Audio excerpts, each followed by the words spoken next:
So, Overwatch, a game with an exciting and varied cast of heroes, each one unique in their abilities and design, each one crafted to fill a specific role on the battlefield, be it soaking up damage, healing that damage, or murdering the other team with almost magical powers. There's a few questions floating around about this game. Why do they keep patching heroes so they're unplayable? How does talent actually work? When will Overwatch 2 come out? It's a real thing, it was announced over a year ago with a weird trailer, and we haven't heard anything since. But those all avoid the true question.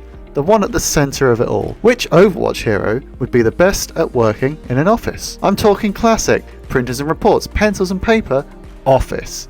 I did some research into what defines a good office worker, but it was all so boring. So I made my own tenets that a manager would use to evaluate his workers. Loyalty. Would the employee stay with the company even if they got a better offer elsewhere, like a terrorist organisation? If so, that's a point. Hard working. Would the employee do as much work as they can on their project even if it meant late hours? That's another point. Communication. Does the employee talk to their co-workers and you about problems they're facing?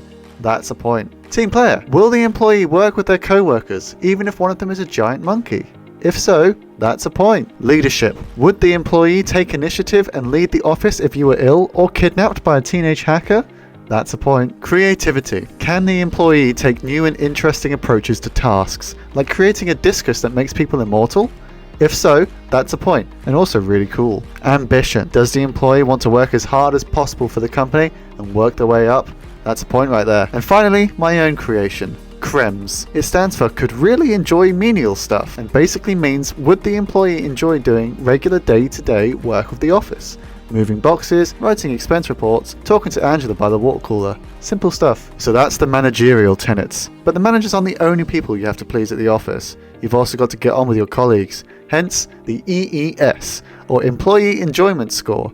It can be from 1 to 5 and is a multiplier for the tenet score, which gives us our final total. Some people will have really high tenet scores, but really low EES, and vice versa. So you might get someone everyone loves, but is just so bad at photocopying even though there's been 3 seminars now and the boss has had it up to here. Anyway, let's get started. Of course, we're starting with the worst. The category I like to call, holy shit, I will call the police if you come into work. We're starting strong, right off the bat, with Bastion. Not only is he incapable of any of the tenets, since he just wanders around in nature petting birds, he is also an ex-murder bot who could snap at any moment and kill everyone in accounting. Someone call HR. Next up is Soldier 76. He's the kind of guy who yells at you for not doing what he says, and then when you remind him that technically you're in charge while the boss is out, he punches you. Roadhog. He just stares at you through his gas mask from the water cooler. Also, he helped Junkrat blow up your car. Hanzo. The physical embodiment of looks like he could kill you and would actually kill you. Not suitable for a work environment. Next up is Sigma, and if we wanted an insane person with his toes out, Howard would still be working here. Moira. She won't stop insulting you and your intelligence, and she stole all of your clients last quarter. What a bitch. Sombra. She seems like a lot of fun at first, pranking the boss and cracking jokes, but it's been a week since she started and you haven't seen her do anything, and now the boss is calling you in to talk about these pranks you're responsible for. Reaper. Is dead. Also smells. Junkrat. Really fun to hang out with, but he did blow up your car. Widowmaker. Now she was conditioned to work for a terrorist organisation against her will, and is a highly trained assassin who would kill you in a heartbeat. Really tragic backstory, definitely not someone you want sat opposite you in sales. Orisa. Yeah, she seems cute at first, but then it's been a few days and the robot horse has trampled all your reports and made a huge mess in the kitchen. Torbjorn. He's incredibly angry at everyone all the time and won't stop telling people to do it his way even though the boss put you in charge of birthday parties. Now we have the averages, the regular workers, the kind of people you see in every office, or as I call it, meh. Doomfist. Yeah, it's helpful having him lift all those boxes, but he will not stop talking about taking over the world, even though you know he got turned down for the assistant manager position because he's too aggressive. Wrecking Ball. As much as I hate this fucker, I cannot deny how much people would love to have an intelligent hamster around the office. Imagine the Instagram feeds. Tracer. Yeah, she's really bubbly and fun, but she just doesn't stop with that chirpy voice and spouting inspirational quotes she got from real team posts on Instagram. Please, let us eat our lunch in peace. Ash.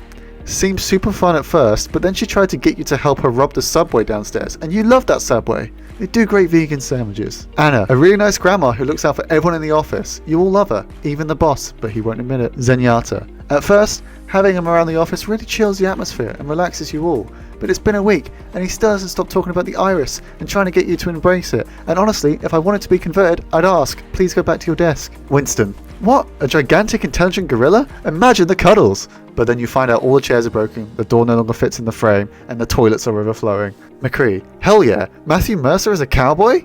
Who wouldn't want that in the office? Although he does always carry a gun and talk about his old gang, and you're a little scared, but he keeps bringing you pie, and honestly, it's worth it. Genji: what? A cool cyborg ninja? Sounds awesome! But he won't stop talking about peace and love, and no amount of neon can make that cool. Diva: all she does is eat snacks and talk about video games. What a fun desk mate. But then you realise she has no idea how to do anything apart from taking apart her computer and making a gun, and now you have to pick up the slack, and Dave from Quality Assurance is judging you again, and you just know he's thinking about that one time you embarrassed yourself in front of the VP. Zarya: super strong Russian lady who will help you lift those boxes from that tall shelf? Then she won't stop bringing up her hatred for Omnics and how she saved her country a dozen times. We get it, you're a hero, now please can you pass me my stapler? Brigitte: she seems chill, but then you realise she's only been hanging out with the boss, and even though you started before her, she's been chosen to be trained to be manager, and you're so mad you make an Am I the Asshole Reddit post and get told you're an asshole. Echo: a very chirpy floating robot that can become any one of the workers at a drop of the hat? Seems really fun, until you realise it highlights how we're all just replaceable parts of the corporate machine. At any second we could be gone just like that. Now we're getting into the good workers, the one you'd love to see next to you in the meetings. Welcome to the ones that are good. First up, May. She's a lovely girl that everyone gets along with, but there's a persistent rumour that everyone at the last place she worked at died. But that's probably fine. Reinhardt. Big, strong man who loves to talk to everyone and takes everything positively? Amazing. However, he could be a little quieter. You're on the phone with an important client and he's bellowing about a German ale you've never heard of, and you've asked him dozens of times to quieten down, but he can't seem to go any lower than loud. Farah. Not only can she lift up the desk so you can get your phone that you dropped, she's also a super good listener and happy to talk to anyone. But whenever she talks, she won't stop talking about her dead mum, which is a bit of a downer, and she keeps trying to get you to join the army. No thanks, ma'am. Lucio. Nice, chill, and making their own music? Not to mention, last time you had a conference call, he turned down his music without you even asking.